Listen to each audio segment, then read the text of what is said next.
All right. Well, hello, everyone. Happy Friday.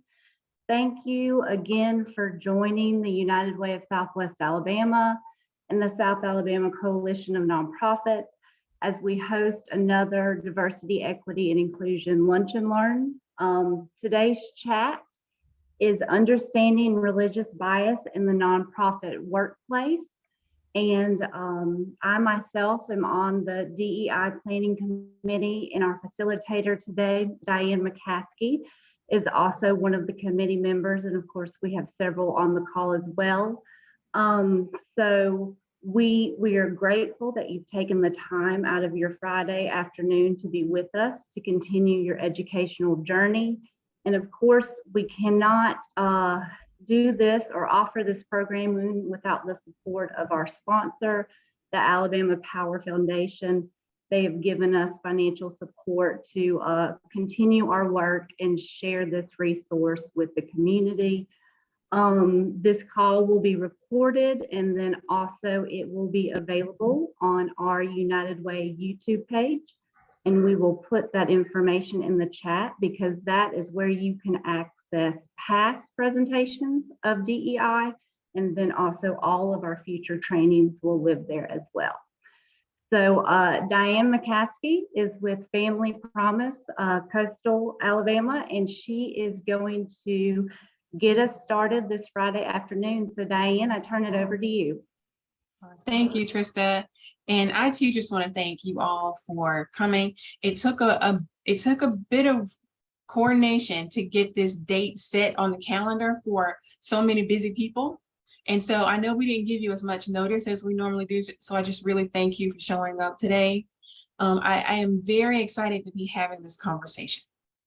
I have been working in the nonprofit sector for more than 20 years, and the majority of that time has been spent working with organizations that are very closely affiliated with faith communities. So I've seen a lot and experienced a lot, and I believe you have too. So I'm curious about your experiences, and I would just encourage everyone to join in this conversation. I have invited some special guests in particular who are going to share. One of them is the rector at All Saints Episcopal Church, Reverend Jim Flowers, and something has come up. He's tied up at the hospital. Hopefully he'll be able to join us before the conversation is over. But if he can't, no worries, we've got this covered. And the other two guests who will be with me today are Corey Harvard from Prism United and C. Pishoff Delorca, and I hope I'm saying the name right, with Safe, thank you, with Safe to Be You. But I just want to give each of them just a moment to expand on those introductions just a little bit, please. C, could you go first? Sure, I'd be thankful to. Thank you so much, first of all, for inviting not only myself, but our foundation, Safe to Be You, here on the Gulf Coast. We've been in operation for about 2 years now. Prior to that, I had 35 health clinics out on the West Coast. And so been in and out of mental health and physical health for quite a number of years, was with JCO for quite a while. And during that time, in and out of several faith communities and working hand in hand through that same process, kind of what we're doing here on the Gulf Coast as well. Safe to Be You itself is still very small, upstart, but we're having a huge impact, not only here locally on the Gulf Coast, but we work through a lot of programs, including change makers and things like that on a national level, speaking engagements and helping to set up behind the scenes programs for certifications, for inclusion, and that sort of thing. But at the same time, here on the local level, offering free mental health services and references out to community programs like yourself and others that are on the call, PRISM, and really working together as a community unit in order to serve the community and the families here within our area. Thank you. And Corey, how about you? Yeah, my name is Corey Harvard. I use he, him pronouns. And I'm a co-founder and the executive director of Prism United. Prism serves LGBTQ youth and the people who love them in Southwest Alabama. And we do that through support groups, gatherings, special events. We're about to have our Jack-o'-lantern Jubilee. We also do referrals similar to Safe to Be You. We'll refer people to affirming mental and medical health professionals. And we do quite a few trainings, safe zone training, cultural competency training in the community at large. And I'll just tag on to that. One reason why this conversation means so much to me is that I grew up right here in Mobile County, a very religious kid. And when I realized that I was gay in middle school, it scrambled everything for me. And I felt for a very long time like I had my foot in two communities that I was so invested in, and two identities that I was so invested in, that were kind of at war with each other. And so it's so important to me to be able to sit in on these conversations and talk about how we reconcile that and work together as one community. Thank you. Thank you for sharing that. Just a little background, y'all, on how we kind of progressed in our talks about this topic. We kind of started out with the idea of maybe we would invite representatives from the 5 major world religions to come and speak about their faith, the tenets of their beliefs, that kind of thing. And eventually, we just might do that. But I was doing a little research, and according to city data and according to the Pew Research Center, 86% of the folks in Alabama are Christian, and 7% of those Christians are Catholic, but the rest are Protestant. And so, although definitely we want to be knowledgeable about what our friends and neighbors believe and what drives them spiritually, the majority of us are Christians, and the majority of our organizations are run by Christian individuals and tied to Christian organizations. So although there's a lot of intersectionality in my life, I have more and more health problems where I feel like I'm experiencing some diminished mobility. I'm an African-American person. I'm a middle-aged woman getting older. I'm a woman. But in this particular instance, I'm in the majority category. I'm in the dominant category. And I want to just be honest with you in saying that until I really started thinking about it and researching it, I didn't realize just how much I was swimming in the Christian waters and not even realizing who was around me until I stopped to really think about it. And I'm really curious about how this has shown up in your lives as well. I want to get started by reading to you the definition of what religious bias is. And this is according to the EEOC. And backing up right before that just a bit, biases are attitudes or stereotypes that affect our understanding and our actions. Discrimination is how those biases are acted out. So I know you probably remember that from past lunch and learn sessions that we've done. According to the EEOC, religious discrimination involves treating a person, an applicant, or an employee unfavorably because of his or her religious beliefs. The law protects not only people who belong to traditional organized religions such as Buddhism, Christianity, Hinduism, Islam, and Judaism, but also others who have sincerely held religious, ethical, or moral beliefs.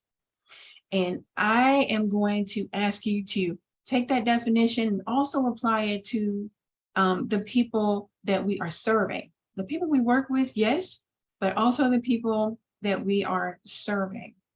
And as a nonprofit, we are charged with giving the best service to those folks that we possibly can. And also kind of going into it with the understanding that there was some historic religious bias that kind of created some of the social issues that we are working to address right now. So I know that you've probably heard some talk about that. And if you go do a little research, you'll find about how religion had been misused to oppress folks of color, people who are LGBTQ. So, I mean, that's no secret. I think though that it's not often top of mind when we're going through our workday. That's why I feel like it's really important for nonprofits to explore this topic more and be observant of how it might be occurring in your organization, in your life. I want to also propose that this happens on several different levels. First of all, it's systemic. And when I say swimming in the Christian waters and not really realizing that it's the water I swim in, it's the air I breathe, that's what I mean by systemic. It's so broad and it has affected so many things that when you're the beneficiary of it, you don't even think about it. And the other thing, the next level would be organizational. And that is where... I'm so sorry. That's okay. It is almost done. I turned it off. I'm so sorry. That is We have all right. about 50 across the board in the house, and I forget that they're on. That's all right. Organizational is where we might be creating unintentionally practices in our organizations that unintentionally harm people. For example, requiring that a client attend church services in order to get assistance.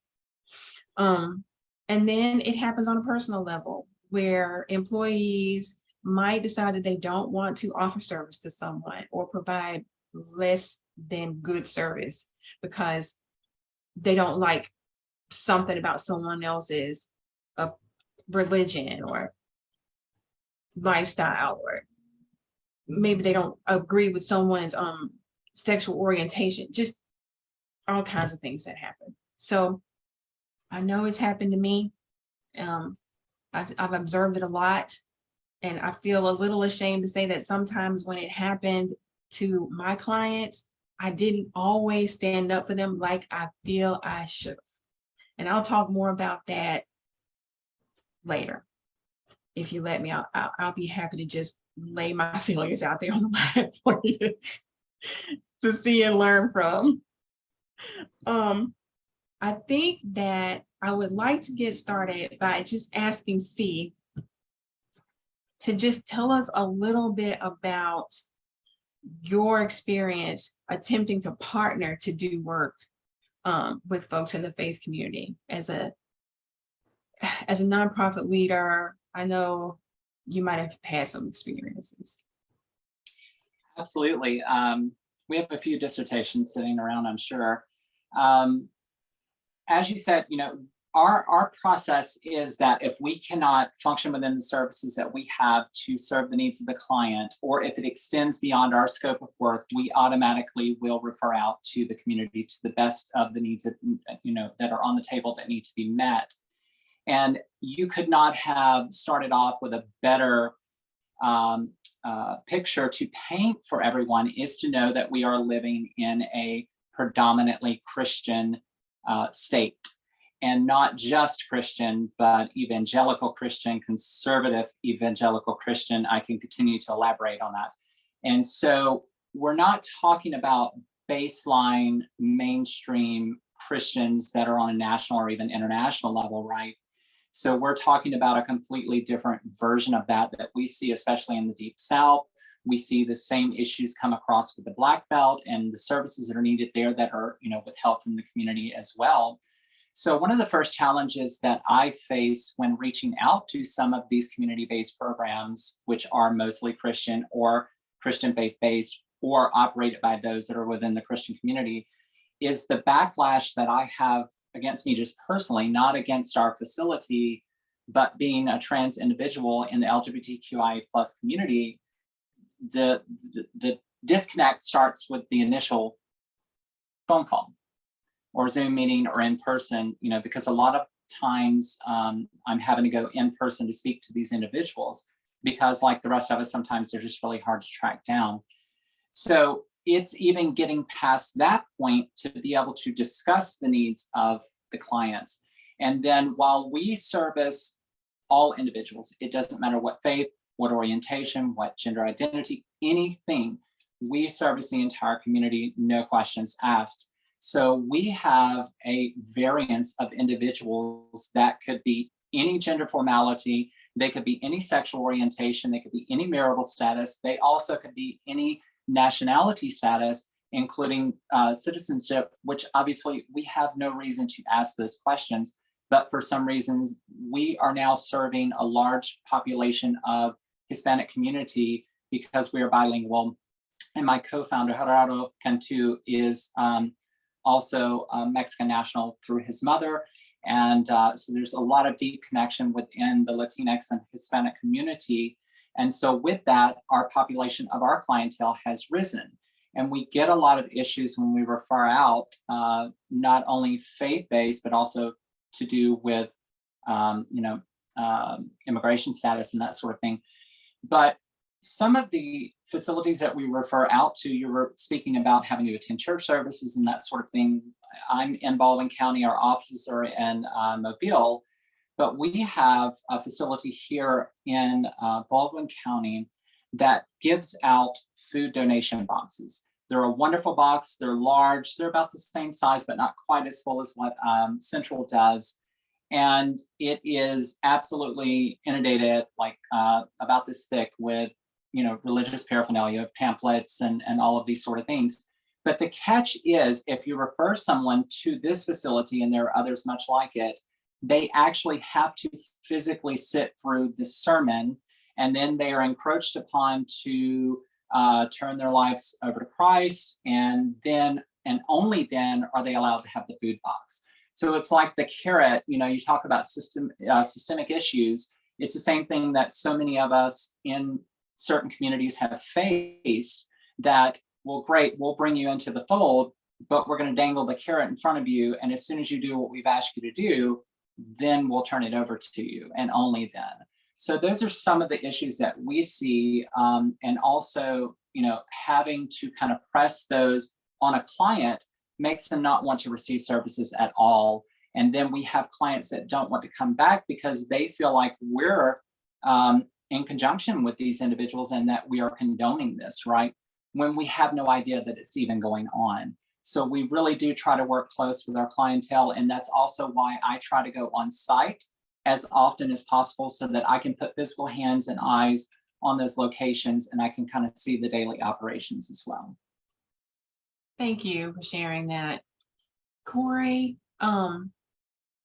if you would kind of speak to how some of the interactions, the clients that you work with have impacted their lives. I remember you and I had a conversation one day that was around mental health.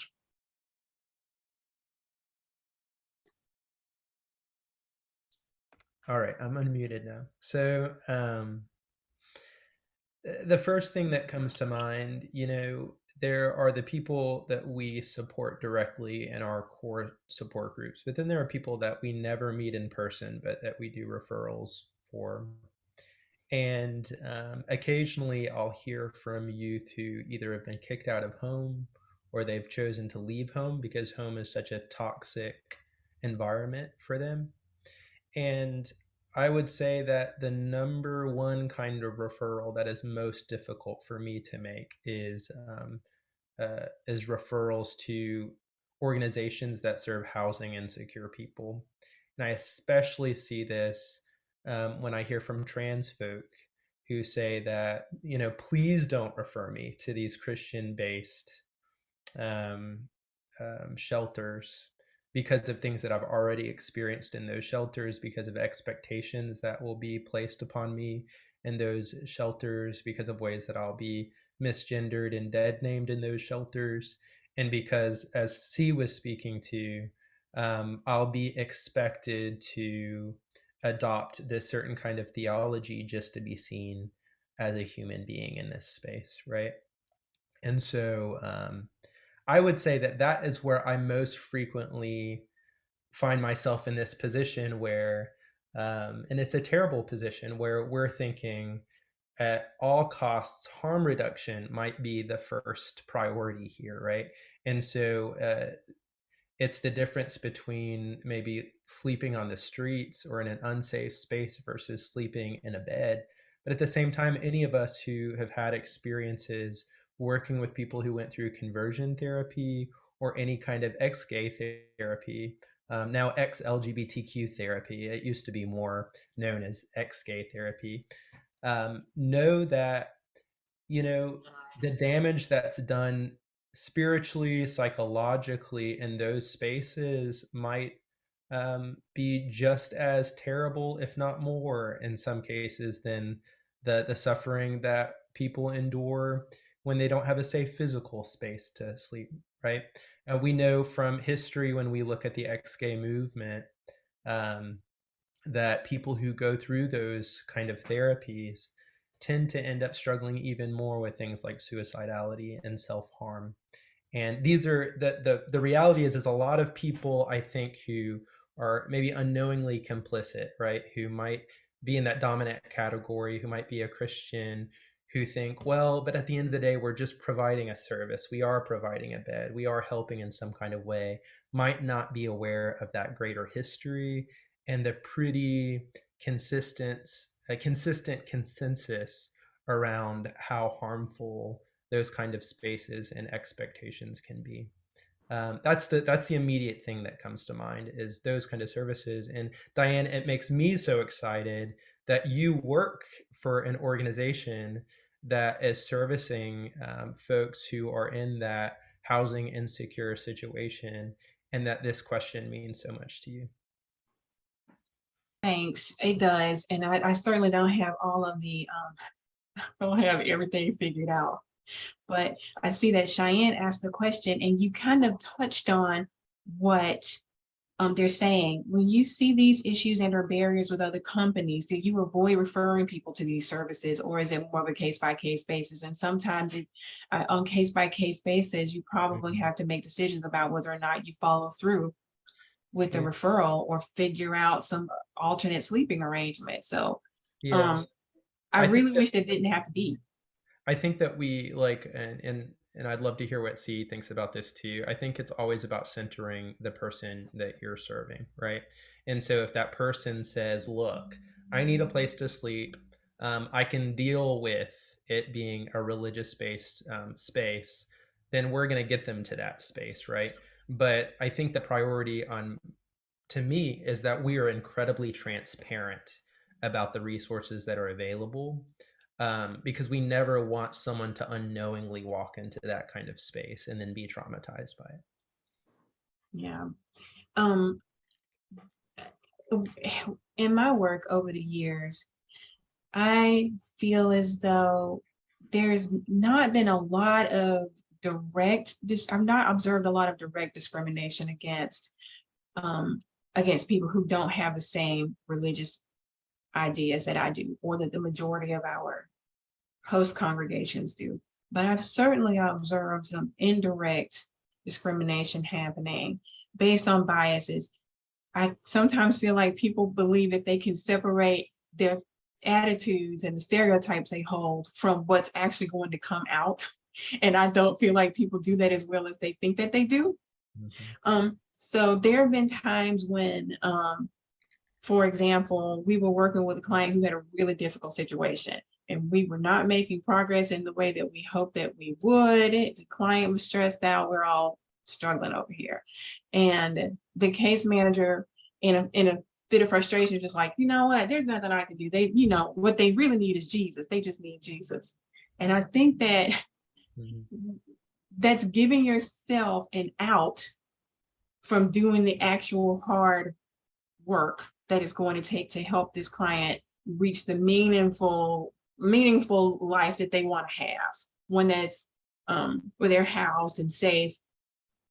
And so it's kind of giving up, it's using that as a cover for not wanting to put any hard work into a difficult situation. But also I think that what that person might not have realized was it's implying that you're struggling because you don't have Jesus, which is saying either I'm a better Christian than you, or you're struggling because you're not a Christian. And that doesn't hold true, because we all know that everybody has their share of struggles and suffering in this life, regardless of whether you adhere to a faith or not. So it's an arrogant attitude to take and a cop out of hard work. So that's definitely one area where I have heard people say it, and then you have to wonder, well, have they been trying as hard as they always could? Diane? Yes. I just want to expand just for a quick moment while we're on this subject, because it's one that's very, very close to the work I do and my heart. And, for so many years now, much like, I apologize, calls coming in. Much like Corey, we work a lot. I do individually, especially within our youth community, not here just on the Gulf Coast, but literally in multiple states. I get calls from trans youth who are homeless because they literally they came home and they didn't live there anymore. And we're talking about people who could be as young as, I've gotten calls from 12 and 13-year-olds who have found videos that we've made and reached out because they came home and maybe a father or mother, whoever, the guardian, found chat groups that they were in where they were exploring their gender or what have you, and they were homeless instantly. These are children, small children. And of course, then they're on the street. So then we have, and of course, we're all professional adults here. And again, this goes back to religious discrimination as well. And we have what we call survival sex at that point, because then you have a child that's put into a place that they've never been before.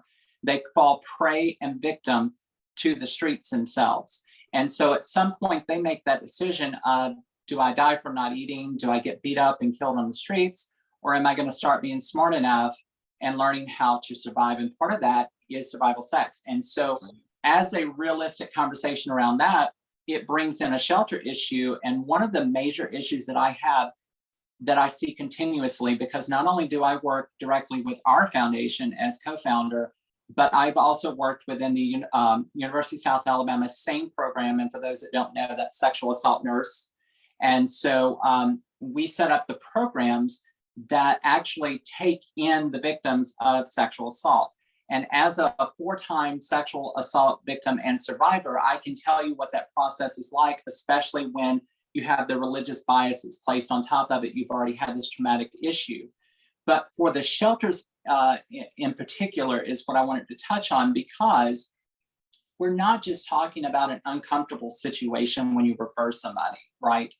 We are talking about an unsafe situation.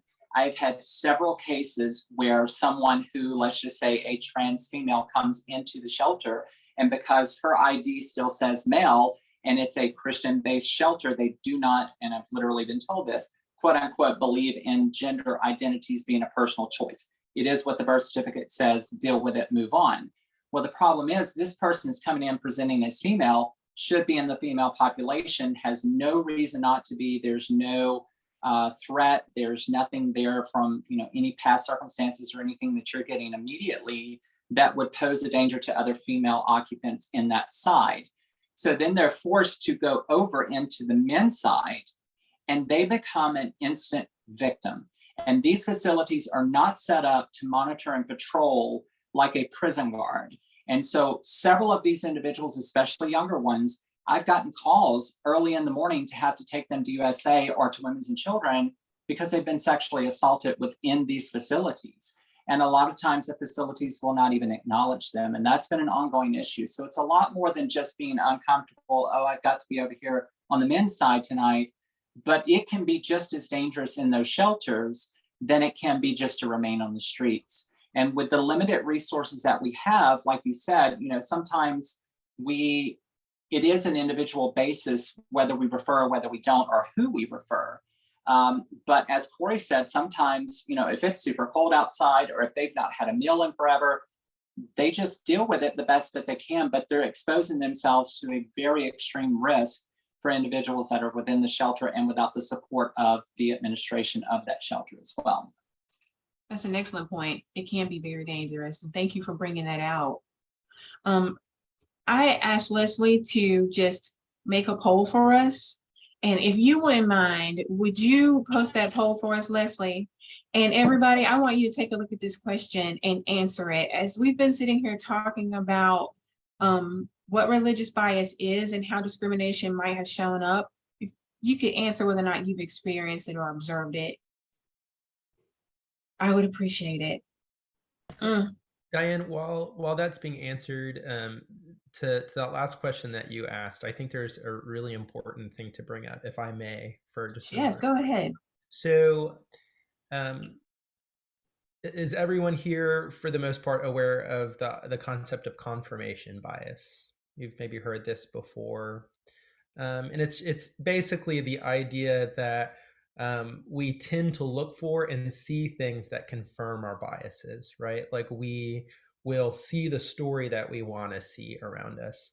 And you were talking about how one of the ways that religious bias can appear in our servicing other people is that if we see them struggling, it might be easy to say, oh, in comparison to where I'm at right now, this person is really struggling. This is an extension of what's going on with them internally, right? This is an extension of some kind of religious depravity. What it makes me think of is prosperity gospel, which is something that's become more and more dominant in our Christian culture. And I think that this is one of those things that has to be, and I hope is addressed over time, especially in nonprofit work where Christians are the dominant population.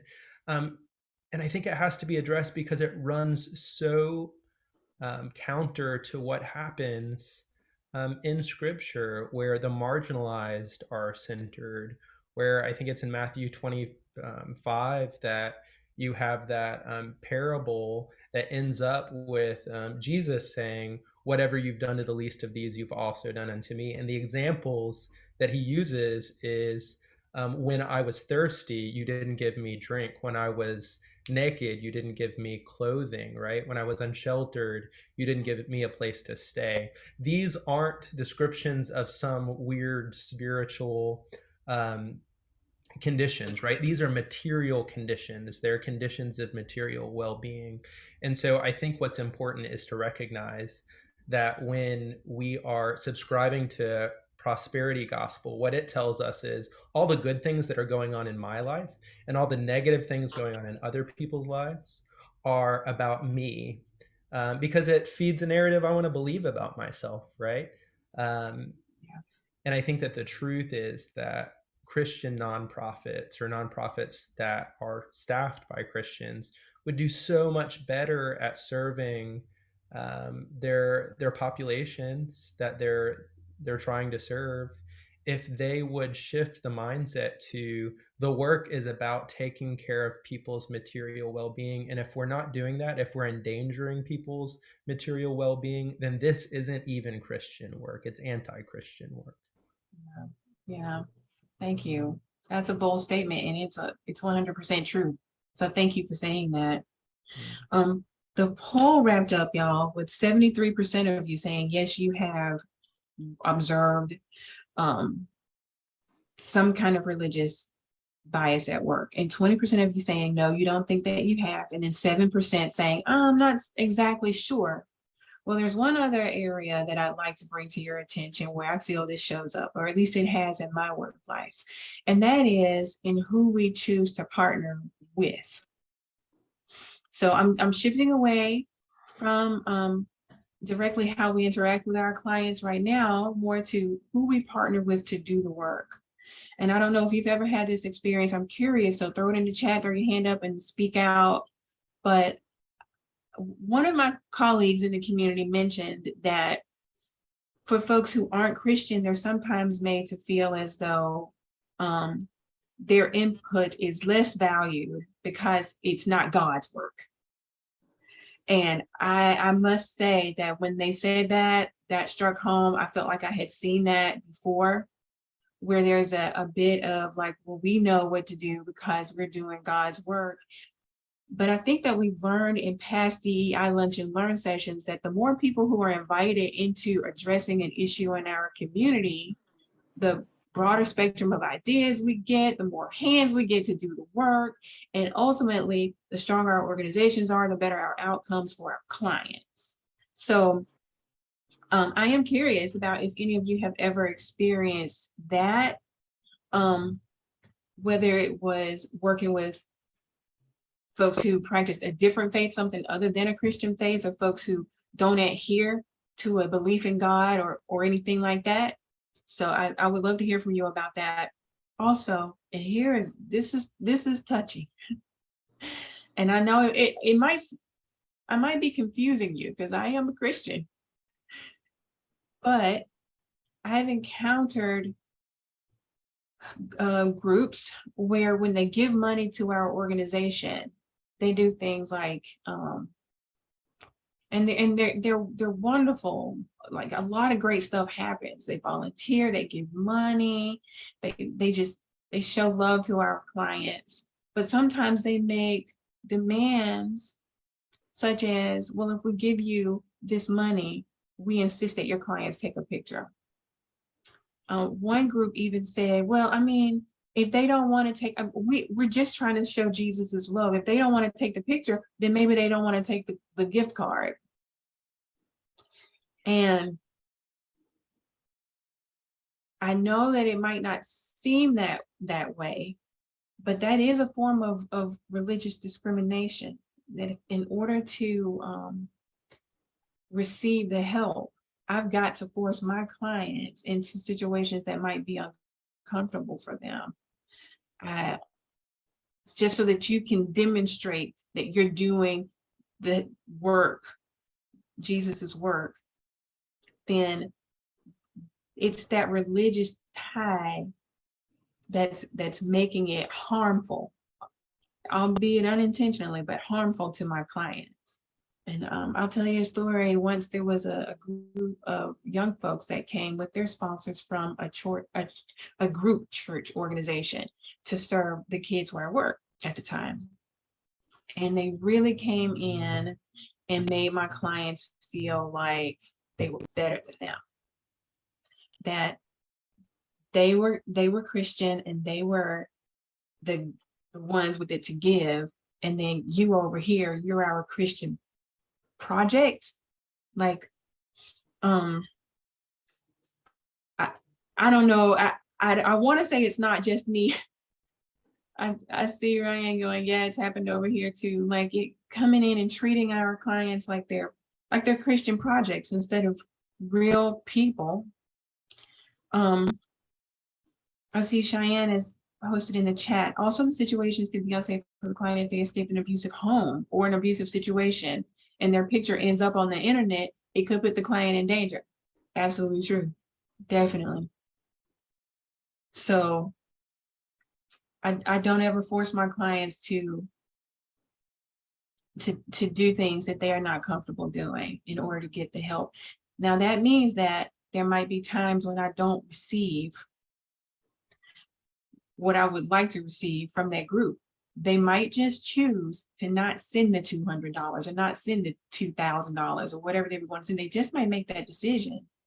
But then I have to decide whether or not I want to stay in their good graces or whether or not I will sacrifice the mental health and or physical safety of my client to make them happy.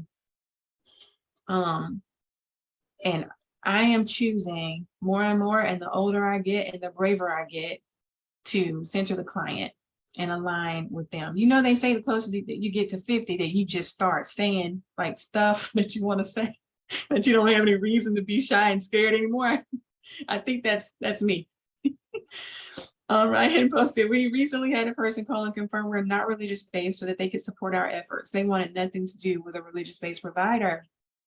I think that's the opposite of right. People have grown tired of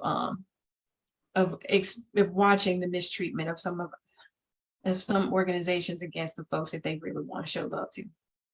So I would like us to talk in these last few minutes about healthy partnerships, partnerships that work, because I've been in them too.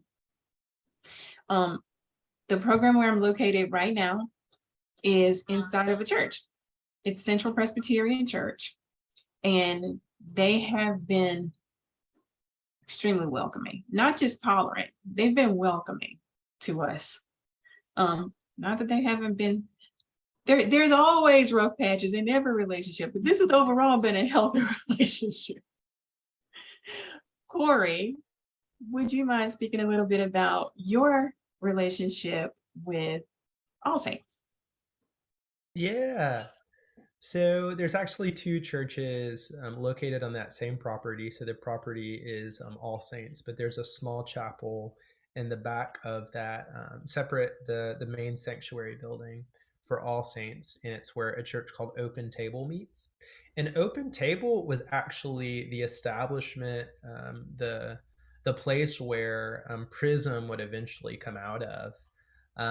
Back in 2014, they did a discernment process to decide what their signature ministry was going to be. And they realized in that process that LGBTQ youth are probably the most at-risk population in Mobile.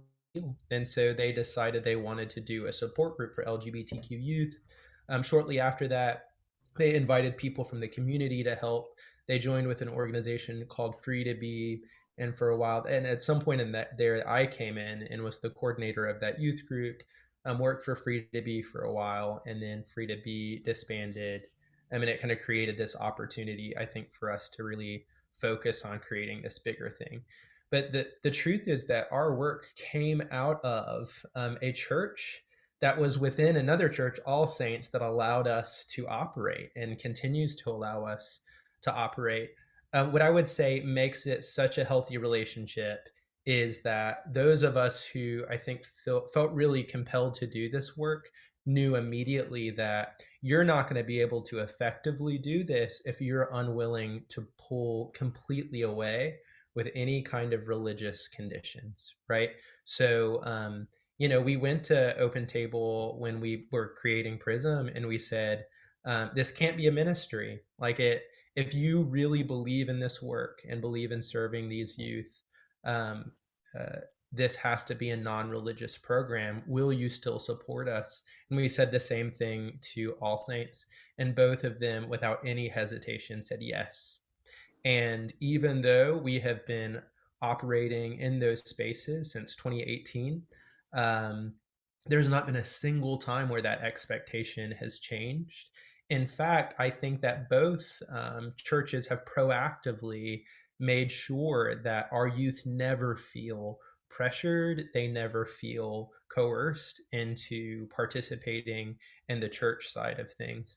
And I think that's hard for a lot of churches to swallow, but I would challenge anyone who's kind of working in these intersections to consider the possibility that even from a Christian perspective, the real gospel work means serving people where they are and really serving the need. And sometimes that means recognizing that the church has been a place of deep trauma for a lot of people. And so if we're going to serve those needs, we have to get out of the way and really care about what's most important. And that's that these kids, for us, it's that these kids can live happy, healthy, thriving lives.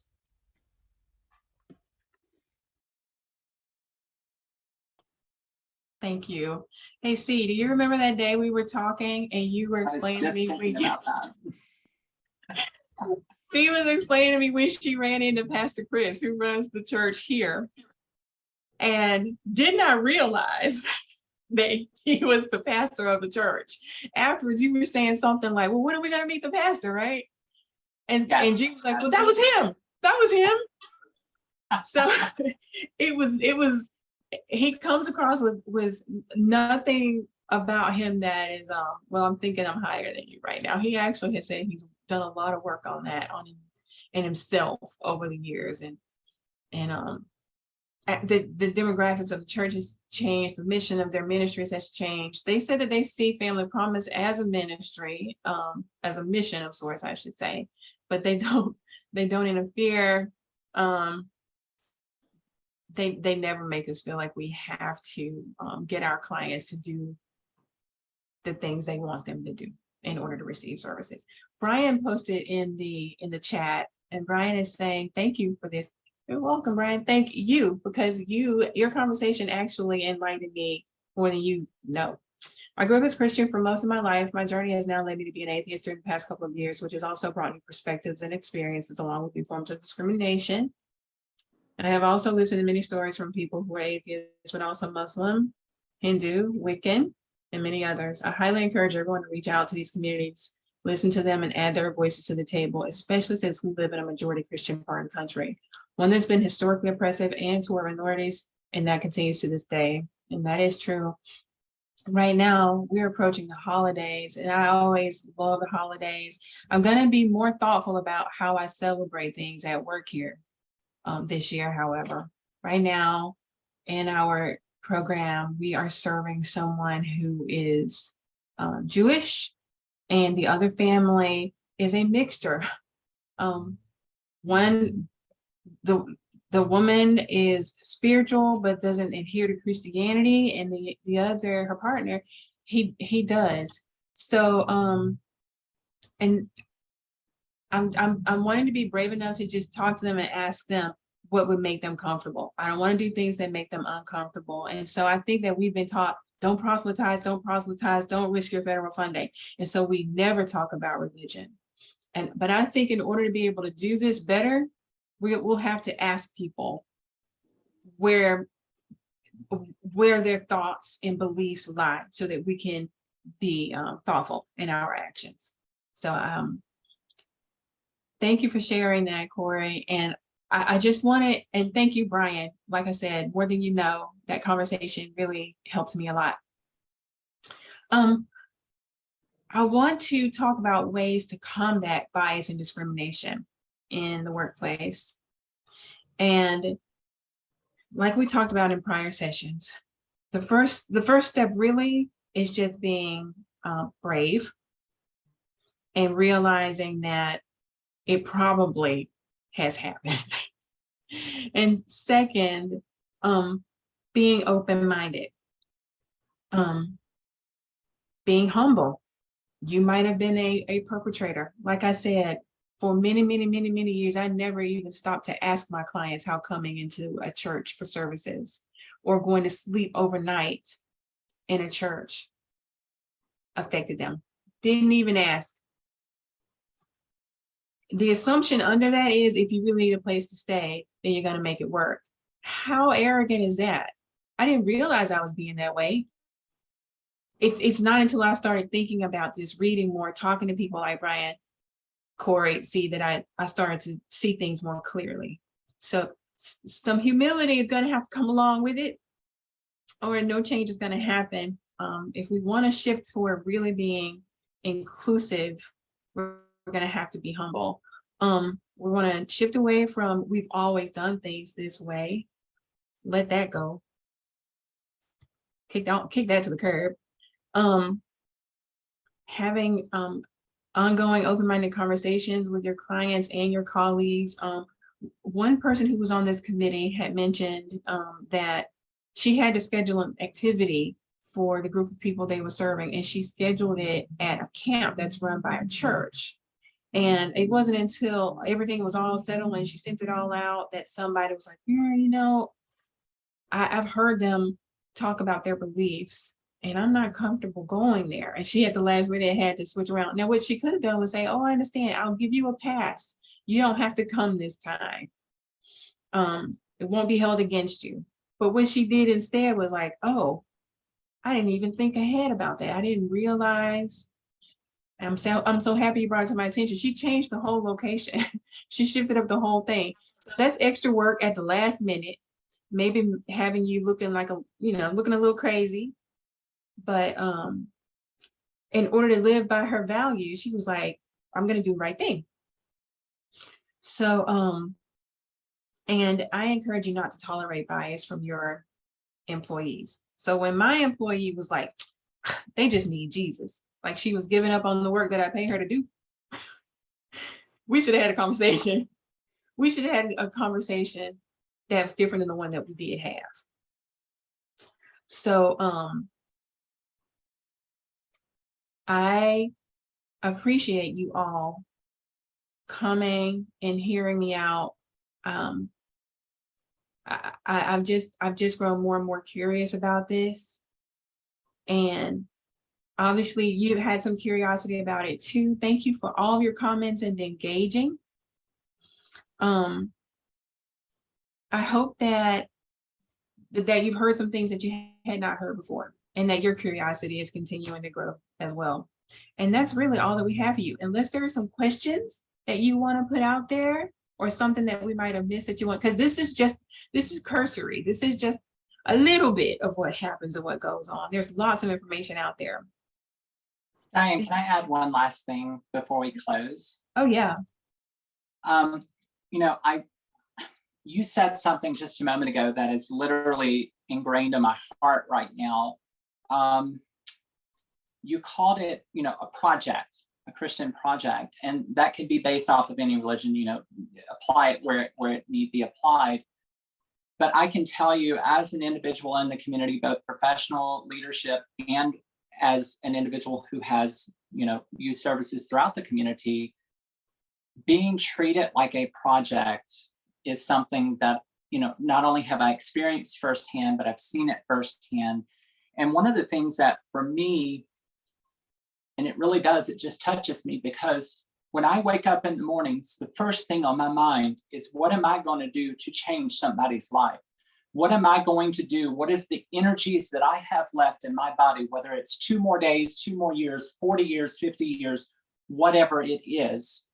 We are all stewards of the time that we have, the communities that have been placed within our facilities, the blessing that we have been offered through our donations, through our services, to be able to pass those along to the community that we serve. And the reality check for so many Christian-based organizations that hold those biases, I really want them to think, especially if they're watching this today or in the future. In full disclosure, I am a Jew by birth. I've been practicing my entire life, past several years. I am also a Buddhist. And so I'm also within many other faith communities. But at the end of the day, I'm not a baptized Christian. However, I look at the actual actions that I perform every day. And I can tell you, just wanting to serve out of love and to see people cared for and nurtured and built up and not torn down and not kept oppressed so that we can be employed. And, you know, our main goal should be that none of us have a job. That should be our main actual goal. Our only motto statement, our mission statement should be that we put ourselves out of business. And as a Christian reality check, if an individual who is not a Christian can perform the actual core values of Christian faith, then as Christians, individuals should look within and ask why people who are not Christian are serving that base of belief more so than those within the community of Christians themselves. Thank you. Thank you. I won't even get into how I mucked up that situation where they were treating my clients like projects. It won't happen ever again though. I will never encourage a client to like, oh, just don't say anything, just smile and be nice. I'll never encourage that again.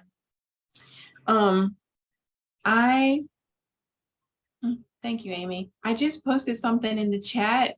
If you're interested in learning a little more about this is just some online resources. Of course, there are books and lots of things to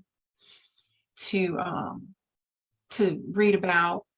But one video that really stuck out to me was this video on YouTube. It was by this Abu Patel talking about standing up against religious discrimination. And I just wanted to put those resources there for you if there was anything you wanted to go learn a little bit more about. Thank you to the United Way of Southwest Alabama and the South Alabama Coalition of Nonprofits. And thank you all for joining us today. That's all we have for you.